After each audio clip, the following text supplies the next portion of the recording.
नमस्कार, मैं चंदन कुमार सबका स्वागत करता हूं। आज बात करेंगे इट की, इट्स की और इट्स विथ एपोस्ट्रोफी की, इट्स सेल्फ की और साथ में दिस की भी, कि दिस और इट का क्या रिलेशन है। आइए सबसे पहला सेंटेंस ले लेते हैं, बात करते हैं। This is my house. Hindi होगी यह मेरा घर है। इसे हम लिखेंगे it is my house. Same meaning, no problem, आप ऐसा कर सकते हैं, इसमें कोई दिक्कत नहीं है। It is my bike. यह मेरी बाइक है।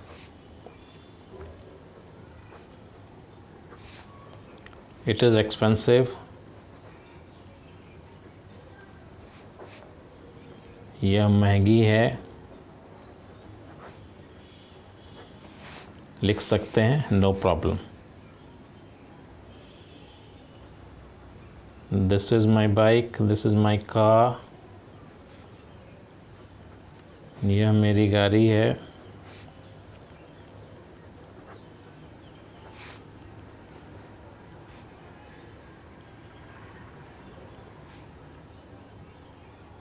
It is big.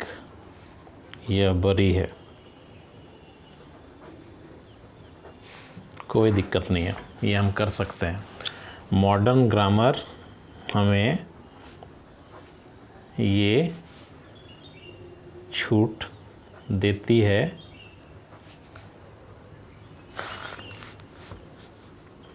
कि हम दिस और इट को एज अ प्रोनाउन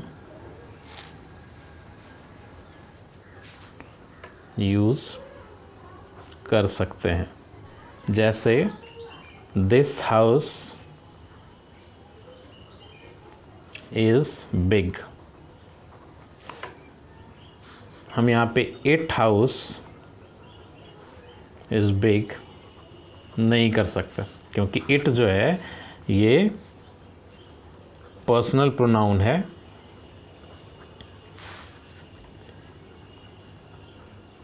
और दिस जो है इस सेंटेंस में ये डिमॉन्स्ट्रेटिव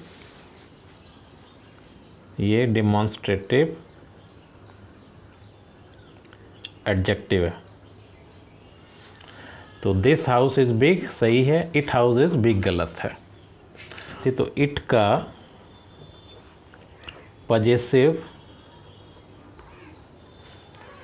एडजेक्टिव केस एक होता है, इट्स होता है, विदाउट एपोस्ट्रोफी, ध्यान रखेंगे इट्स हाउस इज़ बिग। अब यहीं पर बात करेंगे यह घर बड़ी है या बड़ा है। तो ये जो इट्स है ये किसके लिए हो रहा है? ये छोटे जानवर, छोटे बच्चे के लिए यूज़ हो रहा है। यही बात हमें ध्यान में रखनी है। यदि बड़े के लिए बोलना, कोई बड़ा आदमी है तो उसके लिए हम बोलेंगे his house is big. Her house is big. This house is big. इसमें तो कोई दिक्कत नहीं है। तो ये हम यहाँ पे कर सकते हैं। जो ध्यान रखने वाली बात है कि हम जो है छोटे जानवर या बच्चे के लिए यूज़ हो रहा है। तो इट का जो यूज़ है, मेन यूज़ जो होता है इट का यूज़ समय, छोटे सजीव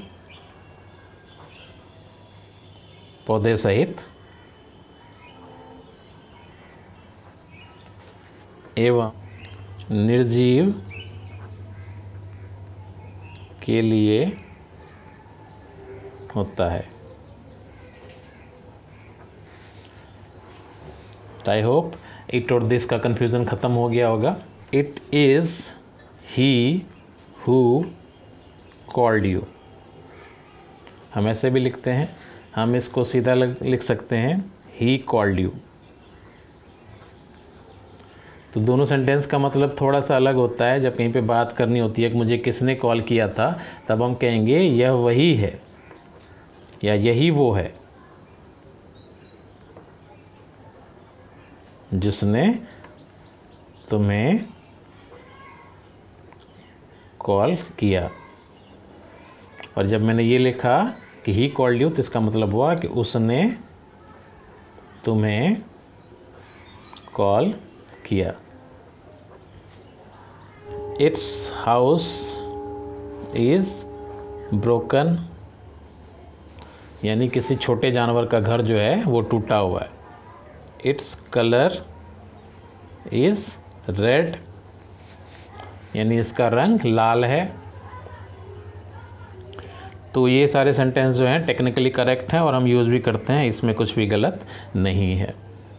अब बात करते हैं इट्स विथ एपोस्ट्रोफे की। यहाँ पर ध्यान देने वाली बात यह है कि हम पॉजेसिव केस बनाने के लिए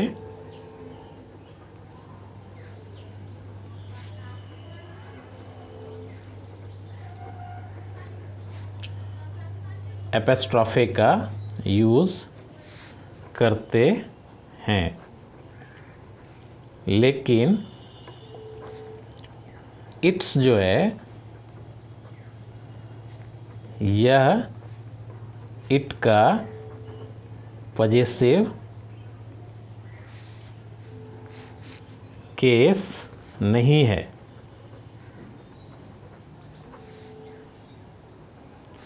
असल में यह इट प्लस इज का शॉर्ट फॉर्म है और इट प्लस हैज़ का शॉर्ट फॉर्म है। जी हाँ, दोनों का शॉर्ट फॉर्म है। इसको यूज़ करते हैं इट इज़ ग्रीन, यह हरा है, इसी को हम लिख देंगे इट्स ग्रीन, यह हरा है। हम ये भी लिख सकते हैं इट हैज़ बॉल्स, लिख देते हैं, या फिर इसको हम ऐसे लिखते हैं इट्स 4 बॉल्स, ये 4 गेंदें हैं। तो हम इस सेंटेंस को ऐसे लिख सकते हैं। तो इस इट्स को समझना है कि इट्स जो है वो पॉजेसिव केस नहीं है, इट का पॉजेसिव इट्स होता है बिना एपोस्ट्रोफे वाला। इस बात को हम ध्यान में रखेंगे तो कन्फ्यूज़न नहीं होगी। पॉजेसिव केस का जो मतलब मैं बोल रहा हूँ, जैसे राम्स बुक में राम्स में से एपोस्ट्रोफे लगा हुआ है, तो इसका मतलब हुआ द बुक ऑफ राम। ये वाला सेंस यहाँ पर नहीं लगा देना है, यही मुझे समझाना है कि। अब बात करेंगे इटसेल्फ की। इटसेल्फ क्या है? रिफ्लेक्सिव भी है, एम्फेटिक भी है। हाँ, एक चीज़ और, इट का पॉजेसिव प्रोनाउन केस नहीं होता है, इट का बस पॉजेसिव एडजेक्टिव होता है। इट्स को हम पॉजेसिव प्रोनाउन की तरह यूज़ नहीं कर सकते हैं। ये मेन डिफरेंस है जहाँ पर कि हमारी कन्फ्यूज़न होती है। इस बात को हमें हमेशा ध्यान में रखना है। अब बात करते हैं इटसेल्फ की, जो कि रिफ्लेक्सिव और एम्फेटिक प्रोनाउन को दिखाता है। तो आइए इसका सेंटेंस लेते हैं। It is my cat, it is licking its feet itself. तो यहाँ पर क्या हो गया? इटसेल्फ फ्लेक्सिव तो नहीं कहेंगे, इसे एम्फेटिक कहेंगे।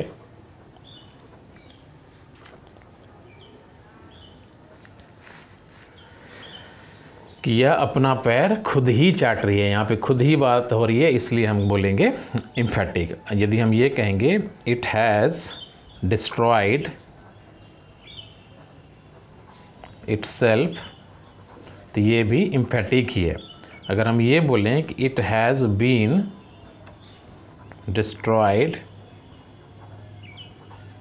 बाय इटसेल्फ,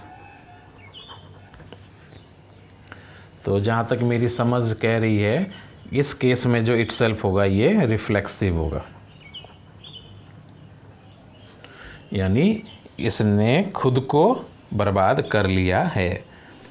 इटसेल्फ का एक यूज़ और देख लेते हैं, जैसे दिस और दैट या दीज या दोज प्रॉब्लम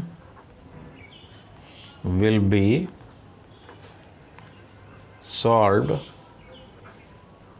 इटसेल्फ। ये जो होगा इटसेल्फ, ये होगा रिफ्लेक्सिव,